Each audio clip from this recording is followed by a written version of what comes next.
여러분 안녕하십니까? 어제 주요 뉴스에서는 화천 8호에 건축물 대장에도 없는 무허가 건물이 난립하고 있는 현장을 고발했는데요. 자치단체 건축 인허가 과정도 없이 건물이 들어선 데는 다 이유가 있었습니다. 지원 취재 결과 8호 땅 소유주인 한국수력원자력과 건축 인허가 담당 화천군이 사실상 불법 건축 행위를 방치한 것으로 드러났습니다. 기동 취재 이청초 기자입니다. 화천 8호 주변 땅은 대부분 한국수력원자력이 소유하고 있습니다. 해당 부지에 건축물을 지으려면 한수원의 사용 동의가 반드시 필요합니다. 등기부 등본이나 건축물 대장에도 없는 건축물이 지어졌는데도 정작 땅 주인인 한수원 측은 파악조차 못하고 있습니다.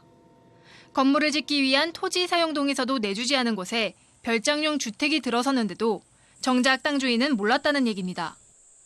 등기부상에 명확히 딱 밝혀져서 그렇게 해서 된 것도 있지만 그렇게 되지 않은 것도 있어요. 그 건축물이 무허가냐 아니냐를 판단하다가 제약을 한 건 아니고. 지난 1993년과 2006년 두 차례 지적복구 사업을 진행하면서 당시 원주민의 안에 토지 임대차 계약만 맺었을 뿐 건축물은 고려 대상이 아니었다는 겁니다. 임대차 계약을 맺은 원주민이 실제로 농사만 짓고 있는지 아니면 건축물을 지어 제3자에게 넘겼는지는 확인도 못하고 있습니다.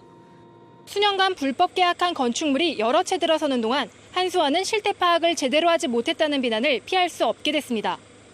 10년 전인 지난 2006년을 마지막으로 8호 주변 토지의 이용 실태 전수조사는 단 한 차례도 이뤄지지 않았습니다. 건축 행위를 관리해야 할 자치단체도 제 역할을 못하긴 마찬가지.